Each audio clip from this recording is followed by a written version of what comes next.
Sebagai orang tua, kok gitu aja nggak bisa? Ya memang pada dasarnya mereka kesulitan. Belum lagi nanti kalau misalnya melihat makanan yang bervariasi. Kalau buat kita makan bervariasi itu menyenangkan, tapi tidak demikian buat anak-anak kita yang mengalami diagnosa autistik gitu.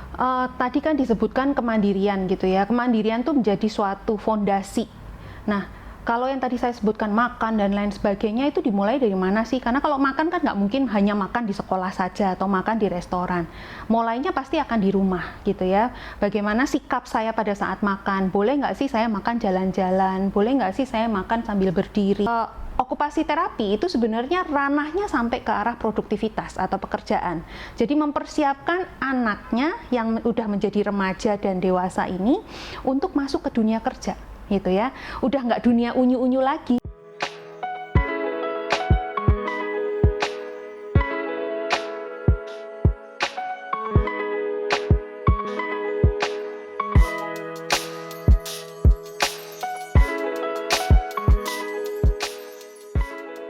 Hi, my name is Raisa, the artist behind this artwork. Pottery has been a part of my therapeutic journey from autism for years. This is an original work I made by hand with all my heart, joy, and excitement. Halo, saya Foni Susanti, dipanggil dengan Foni. Saya seorang okupasi terapis dan juga seorang psikolog pendidikan. Saya awalnya seorang psikolog pendidikan, lalu karena energi saya itu kan cukup besar ya, sedangkan psikolog itu kan biasanya cuma duduk di belakang meja, melakukan assessment, ngetes, kayaknya kok energi saya masih tersisa aktifnya gitu kan. Dan setelah mendapatkan degree dari psikologi, saya merasa saya nggak cukup hanya assessment aja, sedangkan pada saat melakukan intervensi saya mentok dengan referral. Nah, terus akhirnya saya mendapatkan beberapa clue-clue gitu ya dari beberapa teman. Kayaknya kamu mesti ngambil satu lagi, mungkin kalau di psikologi namanya psikoterapi gitu ya. Tapi even psikoterapi tidak cukup menjawab kebutuhan energi saya gitu. Jadi akhirnya dari berbagai macam perkenalan, saya akhirnya mengambil okupasi terapi. Jadi kalau sekarang ditanya, lebih ke psikologinya atau ke okupasi terapisnya gitu ya, nggak bisa dipisahkan karena satu sama lain itu saling mendukung gitu. Kalau yang sekarang sehari-hari saya berada di lingkungan seperti ini gitu ya, ini adalah ruang kerja saya. Jadi kalau tadi dibayangkan saya hanya praktek kan paling cuma segitu, saya memerlukan lingkup yang seluas ini supaya saya bisa kejar-kejar anak, bisa ikut lompat-lompat, memfasilitasi keaktifan. Nah, selanjutnya di profesi saya anggota di perhimpunan Perhimpunan Profesi Psikologi, masih di situ. Lalu kalau untuk okupasi terapinya saya menjabat sebagai Ketua Dewan Perwakilan Daerah Ikatan Okupasi Terapi Indonesia Wilayah DKI Jakarta. Itu untuk periode sampai 2025. Oke, kita mungkin masuk lewat diagnosanya dulu ya gitu.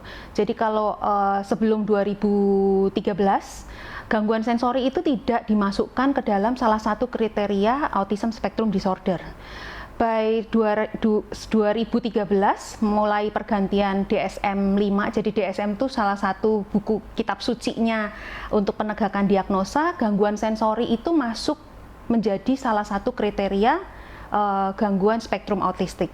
Nah, kenapa okupasi terapi menjadi sangat krusial posisinya atau pentingnya dalam intervensi? Karena salah satu profesi yang menangani gangguan sensori adalah okupasi terapi. Yang kedua, okupasi terapi itu pekerjaannya adalah menuju ke kemandirian.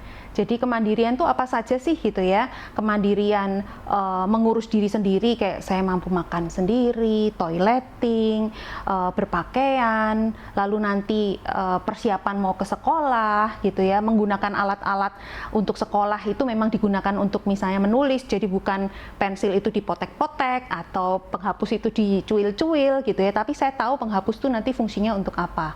Lalu okupasi terapi itu juga membantu atau menjadi fasilitator buat anaknya dan juga orang tuanya, demikian juga dengan gurunya ketika berada di sekolah untuk menjelaskan profilnya ini seperti apa sehingga pola pembelajarannya itu mulai bisa diterapkan sesuai dengan keunikannya dia gitu.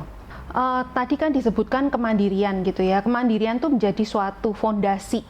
Nah, kalau yang tadi saya sebutkan makan dan lain sebagainya itu dimulai dari mana sih? Karena kalau makan kan nggak mungkin hanya makan di sekolah saja atau makan di restoran. Mulainya pasti akan di rumah gitu ya. Bagaimana sikap saya pada saat makan? Boleh nggak sih saya makan jalan-jalan? Boleh nggak sih saya makan sambil berdiri? Itu yang pertama kali diajarkan di rumah, dan siapa yang mengajarkan? Otomatis orang tua. Jadi kalau misalnya orang tuanya tidak terlibat, ya skill itu tidak akan jadi, karena skill itu butuh repetisi atau pengulangan supaya bisa jadi oke, aku bisa makan, aku bisa pegang garpu ataupun sendok begitu ya, untuk nantinya masuk ke mulut saya lalu saya mengunyah. Jadi tahapan makan itu sedemikian panjang, dan kadang-kadang kita sebagai orang tua kok gitu aja nggak bisa. Ya memang pada dasarnya mereka kesulitan. Belum lagi nanti kalau misalnya melihat makanan yang bervariasi. Kalau buat kita makan bervariasi itu menyenangkan, tapi tidak demikian buat anak-anak kita yang mengalami diagnosa autistik gitu. Nah, lalu tadi beranjak ketika anak ini memang sudah berada di usia sekolah. Tidak semua anak autistik itu punya kesempatan atau punya kemampuan untuk langsung masuk ke sekolah gitu ya. Ada yang mereka mesti transisi dulu gitu ya. Ada beberapa yang cukup punya potensi kognitif yang baik, dia bisa masuk ke mainstream. Cuman tantangannya balik lagi, ketika masuk ke mainstream, apakah gurunya paham?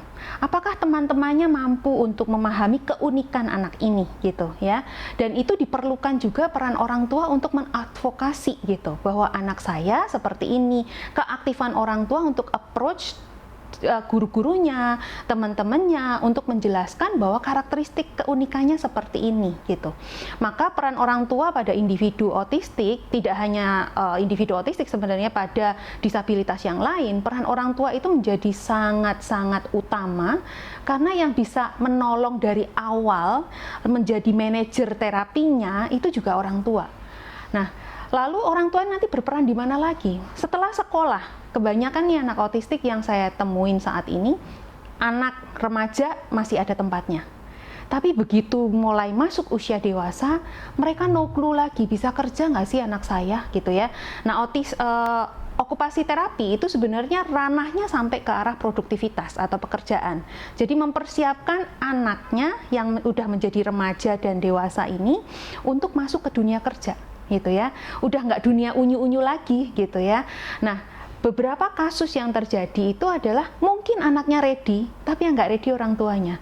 Bisa nggak ya anak saya nanti kalau pesen Grab sendiri misalnya ya, ke kantor nanti dibully apa enggak gitu. Nah, itu juga sebenarnya masih menjadi ranah okupasi terapi, cuman kalau di Indonesia belum banyak yang masuk ke ranah pekerjaan ini gitu.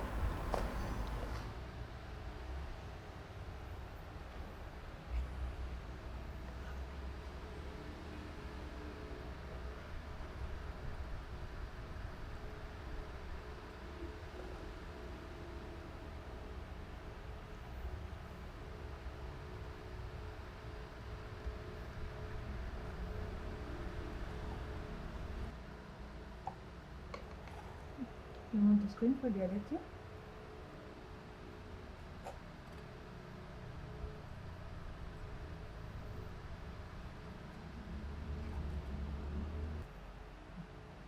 It's quite tricky with this one because they have notes inside.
for watching and don't forget to like and subscribe.